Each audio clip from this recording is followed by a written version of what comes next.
Trey, what made this victory any different than one of the other five? It seems like this was a hard-fought, fast-paced game.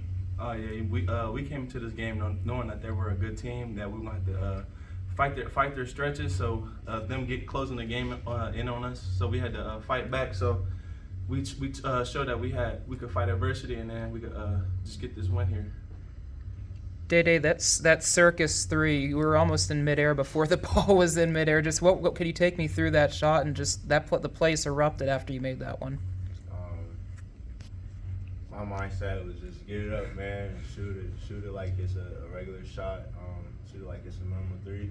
I try to just think of that and do that, and it went in. Day, you've had a great start to your season. I was just wondering, how did you end up at Duquesne? What was the process in the off season?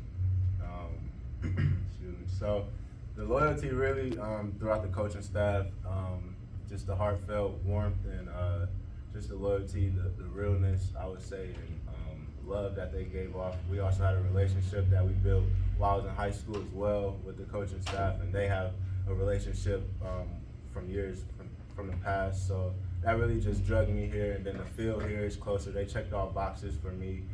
It's closer to home. My family can get here.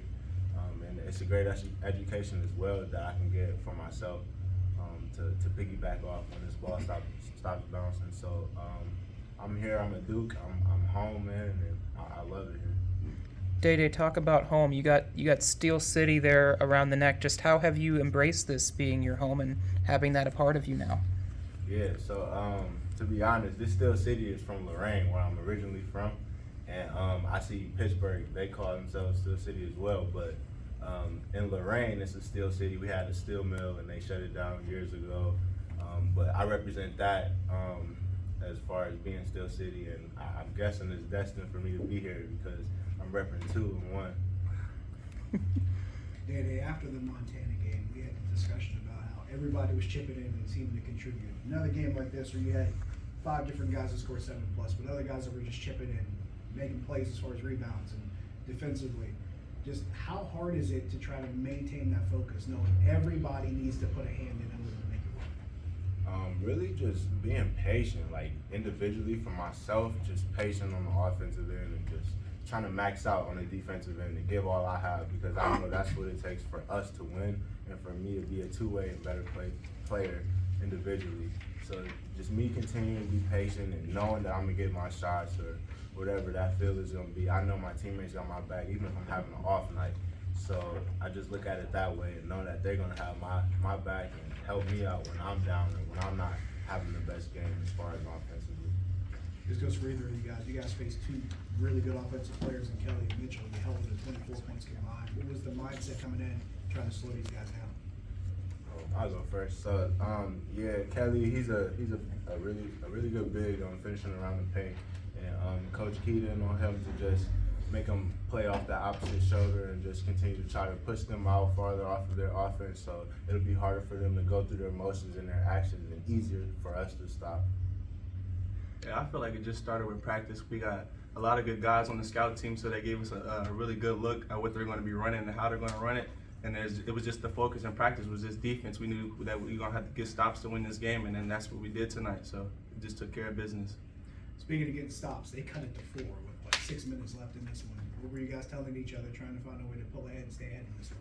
Really just keep fighting, just trust each other, just trust the defensive end, just get stops, and we knew we were going to pull away at some point if we kept doing that. To either or both of you, just how good was it to have those couple of days to take that time away, and how did that maybe help just that mindset, that mentality only strengthen for this one? Those couple of days were crucial, man.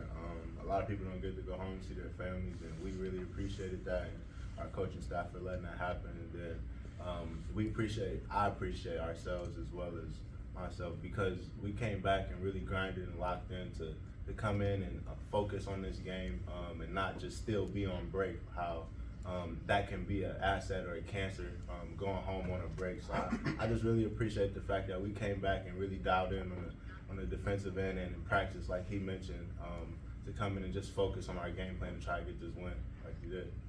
Trey, 50-50 balls towards the end were really huge, and you were coming down with a lot of them. Just what gave you that mentality at the end in crunch time to just pull through for your team? I was having a rough night in the offensive end, I think myself, so I just knew I had to get something going to get my team this win tonight.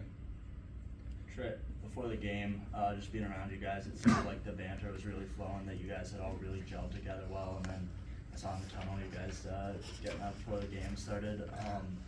Especially compared to last year, how would you say just the team's been able to bond and come together when you all didn't really know each other before this offseason? Yeah, I feel like we did a really good job with that this year. I feel like we're brothers now. We trust each other. We're always there for each other, so we know we got each other's back, and that's why we play like how we play, and then that's why you see us in the tunnel just gelling together like that. To that effect, I mean, you got a lot of guys that are still stepping up. You got significant players that were getting minutes before they're out with injuries or suspension or whatever have you. But you guys still coming in and still contributing. How is it for trying to keep those guys motivated, knowing that you're gonna need everybody at any point? Continuing to just keep being ourselves on and off the court. Continuing to gel how we are, so those guys don't get down. And like we both mentioned, we are brothers and we have each other's back. So we try and make sure one another is okay on and off the court in any circumstance and situation. Trey, Trey, you took 7 shots today. That's basically in line with what you've done this season and down a few from last year. So in a game like this where you're not really scoring, knowing that you're not going to get a ton of looks, what's your biggest focus to try to impact this offense in a positive way? Just get stops and rebounds. That's really it, really. Just play hard as I can and just find a way to help my team get the win. So that's really it. Trey, coming into this game, the big scouting point for the Gauchos is their big men, Miles Norris, Andre Kelly. You guys actually tied them, your front court, with Euro, Troffitt, and Dixon in points. How big was that to effectively neutralize what is the strength of your opponent? I feel like, once again, it just started with practice. We knew that we were going to have to take those guys away to pull away in this game today. So I feel like we all had the mindset that we had to just get stops, play as hard as you can, just every trip, and then come out when you can and just keep fighting every possession. Coming into the season with the transfer portal with so many players who, you have guys who average 20 in one place, then 10 another, then 10 to 20. You're roughly averaging the same production that you had in Miami, Ohio, even better. What about the process has made it so easy for you to just sort of continue doing what you do as a scorer and not be affected anyway? Really, I look at it as basketball, and wherever you go, if you can play, you can play. So if you work on your game, man, you work on your game, you know what you're doing, you know what you need to fix. From those in-game situations, you just piggyback off that, go to the gym, you work hard. In those unseen hours, nothing's going to matter in between those lines and those hoops. No matter where you're at, it's going to show.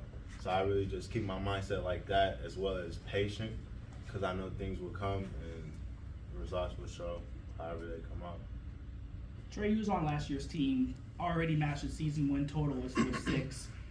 Considering the preseason predictions of you guys finishing around last, at this point in the season, what's the ceiling do you feel that this team can accomplish this year?